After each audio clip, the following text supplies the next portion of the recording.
अब बात 11 जुलाई को देहरादून स्थित ब्रह्मा कुमारी सेवा केंद्र में आयोजित विशेष कार्यक्रम की, जहां राजयोगिनी ब्रह्मा कुमारी प्रेमलता बहन की स्मृति में विश्व उत्कर्ष के लिए आध्यात्मिक जागृति वर्ष 2026-27 की थीम का शुभारंभ किया गया। कार्यक्रम में आध्यात्मिक मूल्यों, नैतिक जीवन और सामाजिक उत्तरदायित्वों का संदेश दिया गया। देखिए ये रिपोर्ट। देहरादून के सुभाष नगर स्थित ब्रह्म कुमारी सेवा केंद्र में 12 जुलाई 2026 को राजयोगिनी ब्रह्म कुमारी प्रेमलता बहन के 9वें स्मृति दिवस पर विश्व उत्कर्ष के लिए आध्यात्मिक जागृति वर्ष 2026-27 की थीम का भव्य शुभारंभ किया गया। कार्यक्रम का शुभारंभ उत्तराखंड विधानसभा अध्यक्ष ऋतु खंडूड़ी भूषण, कैबिनेट मंत्री धन सिंह रावत, राज्य मंत्री श्यामवीर सैनी, ब्रह्म कुमारीज महिला विंग की चेयरपर्सन बीके शारदा दीदी, बीके मंजू दीदी, बीके मीना दीदी तथा बीके सुशील भाई द्वारा राजयोगिनी प्रेमलता बहन के चित्र पर पुष्पांजलि अर्पित कर एवं दीप प्रज्वलित कर किया गया। स्वागत संबोधन में ब्रह्म कुमारी मंजू दीदी ने प्रेमलता बहन की 6 दशक की ईश्वरीय सेवाओं को स्मरण करते हुए नई थीम को समाज में सकारात्मक परिवर्तन का आधार बताया।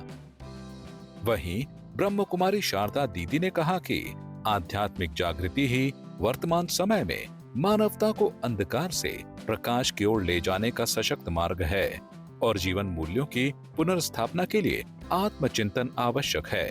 आज ब्रह्मा कुमारी देहरादून में विशेष स्पिरिचुअल एम्पावरमेंट, स्पिरिचुअल अवेकनिंग, जिसके अंतर्गत एक आध्यात्मिक जागृति के द्वारा विश्व में, देश में, समाज में, परिवार में और व्यक्तिगत जीवन में जो मूल्यों का ह्रास हो रहा है, फिर से मूल्यों का पुनरुत्थान किस प्रकार से किया जाए।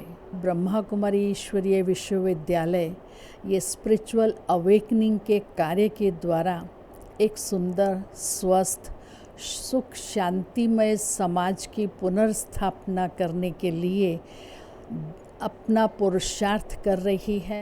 मुख्य अतिथि विधानसभा अध्यक्ष ऋतु खंडूड़ी भूषण ने कहा कि अध्यात्म का वास्तविक अर्थ स्वयं को जानना है। उन्होंने समाज के प्रति दायित्व निभाने, सेवा में ईमानदारी और बेटियों के साथ साथ बेटों को भी श्रेष्ठ संस्कार देने का आह्वान किया। ब्रह्म कुमारीज ने विश्व उत्कर्ष के लिए आध्यात्मिक जागृति पर एक कार्यक्रम किया। बहुत अच्छा कार्यक्रम था। ब्रह्म कुमारीज को मैं बहुत बधाई देती हूँ, इस ऑर्गेनाइजेशन को। लगातार ये लोग समाज के लिए कार्यरत रहते हैं, समाज के लिए काम करते हैं। किस तरह से लोगों के बीच में आध्यात्मिक अवेकनिंग आए, स्पिरिचुअल अवेकनिंग आए, उस पर लगातार काम करते हैं।